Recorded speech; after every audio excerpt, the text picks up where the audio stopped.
ଚାଲ ପିଲାମାନେ ଆଜିର ତମର ଯୋଉ 90 ର ସାହିତ୍ୟ ପାଠ ରହିଛି କଲମ ତାର କିଛି କ୍ୱେଶ୍ଚିନ୍ ଉପରେ ଡିସ୍କସନ୍ କରିବା। ତ ଯେଉଁମାନେ ବି ଆମ ୟୁଟ୍ୟୁବ୍ ଚ୍ୟାନେଲ୍ ନୂଆ ଅଛନ୍ତି ପ୍ରଥମେ ସବସ୍କ୍ରାଇବ୍ କରନ୍ତୁ, ପାଖରେ ଥିବା ବେଲ୍ ଆଇକନ୍ ଉପରେ କ୍ଲିକ୍ କରି ଅଲ୍ ନୋଟିଫିକେସନ୍ ଉପରେ କ୍ଲିକ୍ କରନ୍ତୁ, ଯାହାଫଳରେ ସର୍ବପ୍ରଥମେ ଆମ ଲାଟେଷ୍ଟ ଭିଡ଼ିଓ ଦେଖିପାରିବେ। ତାହେଲେ ଚାଲ କ୍ୱେଶ୍ଚିନ୍ ଉପରେ ଡିସ୍କସନ୍ କରିବା। ଦେଖ ପ୍ରଥମେ କ'ଣ ଅଛି, ନିମ୍ନଲିଖିତ ଉକ୍ତ ମଧ୍ୟରୁ ଠିକ୍ ଉତ୍ତରଟି ବାଛି ଲେଖ। ତ ଫାର୍ଷ୍ଟ, କଲମ ସଦାବେଳେ ସତ୍ୟ, ଅହିଂସା, ଶାନ୍ତି ପ୍ରତିଷ୍ଠା କରିବା ପାଇଁ ଜୀବନରେ ବିକଳ୍ପ କରି ଆସିଛି। ତ ଫାର୍ଷ୍ଟଟା ପିଲାମାନେ ଠିକ୍, ଆମର ଫାର୍ଷ୍ଟଟା ଠିକ୍। କଲମ ସଦା ଦେହରେ ଜୀବନ ସଞ୍ଚାର କରିପାରେ, ଏଇଟା ପିଲାମାନେ ହବନି।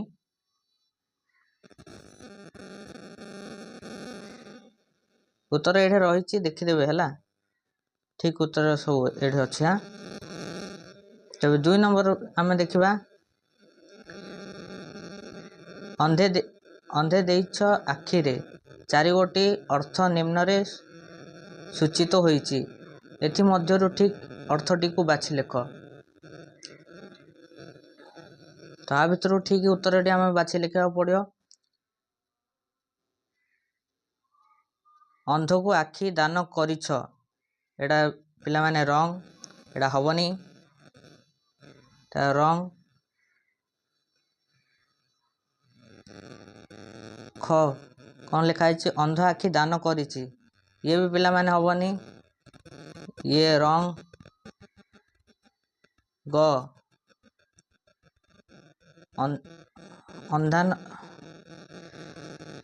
ଅଞ୍ଜାନ ଜନତାକୁ ଜ୍ଞାନ ପ୍ରଦାନ କରିବା, ଇଏ ବି ପିଲାମାନେ ଭୁଲ।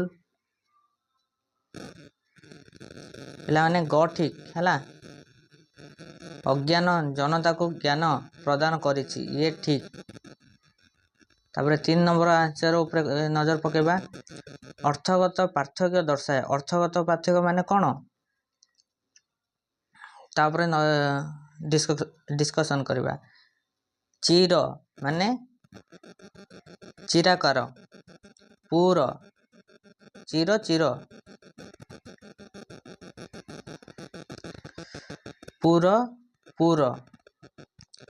ପୁରର କ'ଣ, ପ୍ରାଦାସ ଦେହ, ବିଷର ଗରଳ, ଆଉ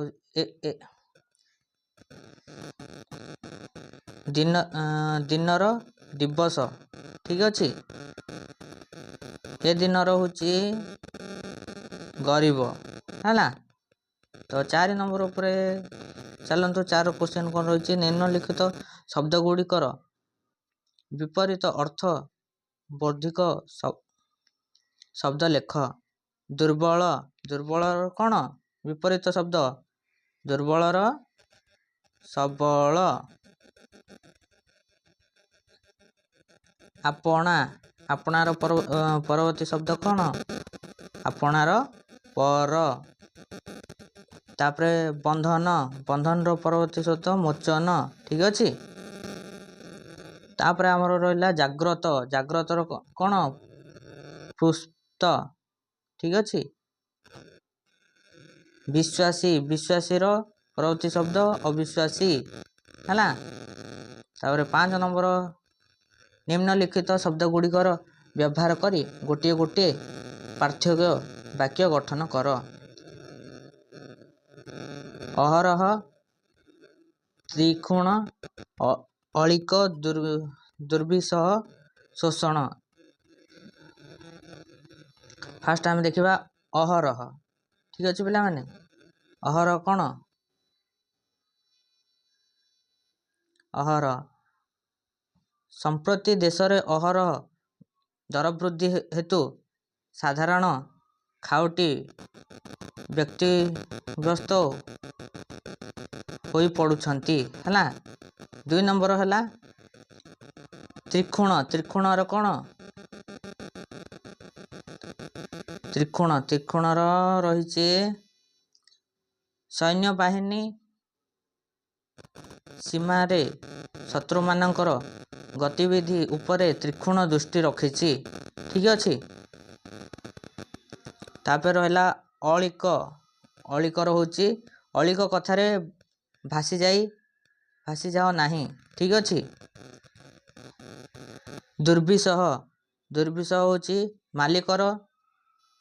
ମାଲିକ ଦୁର୍ବିସହ ମନ୍ତବ୍ୟରେ କର୍ମଚାରୀଙ୍କ ଜଣଙ୍କର ଦୁଃଖ ପ୍ରକାଶ କରିଥିଲେ। ତାପରେ ରହିଛି ଶୋଷଣ।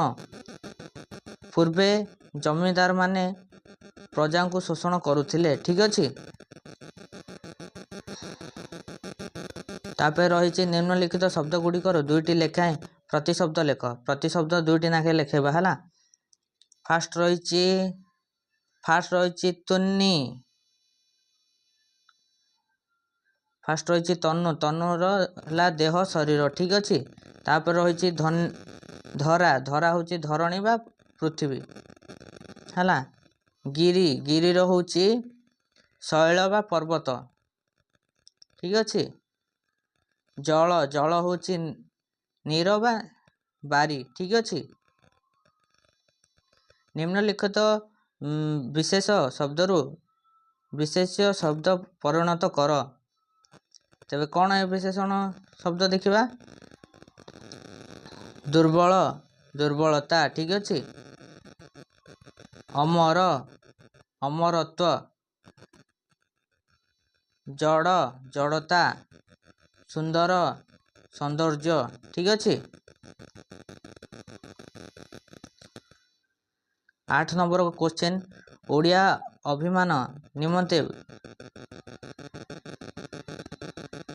ଅଭିମାନ ନିମନ୍ତେ କ୍ରମରେ ନିମ୍ନ ପ୍ରସ୍ତସ୍ଥ ଗୁଡ଼ିକକୁ ସଜାଅ। ତେବେ ସେ ରହିଛି ଆମର ଅକ୍ଷର, ଅନ୍ତର, ଅନ୍ଧ, ଅବତାର, ଅମର। ଠିକ୍ ଅଛି।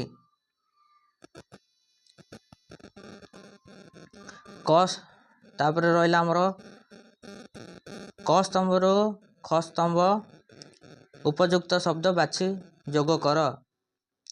ତେବେ ତନୁ। ତନୁର କ'ଣ? ତନୁର ହେବ ଦୁର୍ବଳ। ଠିକ୍ ଅଛି। ତନୁର ଦୁର୍ବଳ। ତାପରେ ହୃଦ। ହୃଦର କ'ଣ? ହୃଦର ମନ୍ଦିର। ଠିକ୍ ଅଛି।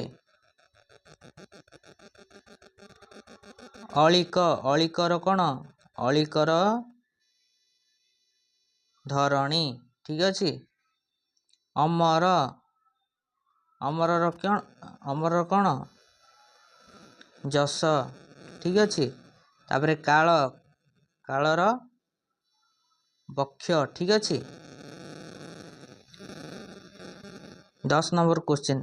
ଚିର ବିପ୍ଳବୀ ବୋଲି କବି କାହାକୁ ସମ୍ବୋଧନା କରିଛନ୍ତି? ଚିର ବିପ୍ଳବୀ ବୋଲି କବି କଲମକୁ ସମ୍ବୋଧନା କରିଛନ୍ତି ହେଲା କ୍ୱେଶ୍ଚିନ୍।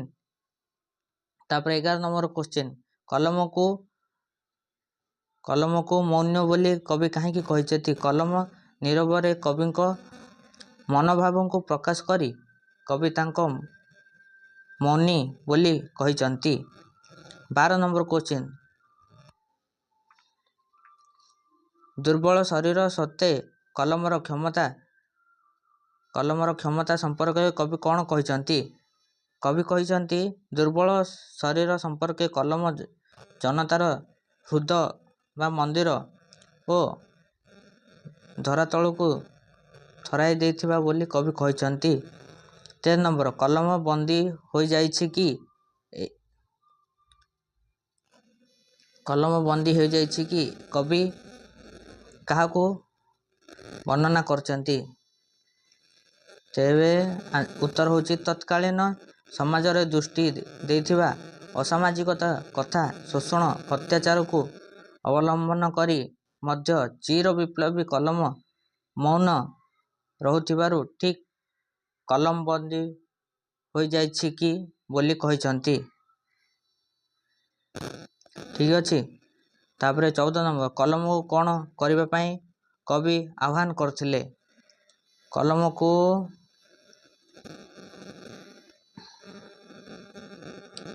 ପୁସ୍ତ ଜାତିର ଜନତାକୁ ଭାଙ୍ଗି ଜାତିକୁ ସାଂଗଠନ କରିବା ପାଇଁ କବି କଲମକୁ ଆହ୍ୱାନ କରିଥିଲେ।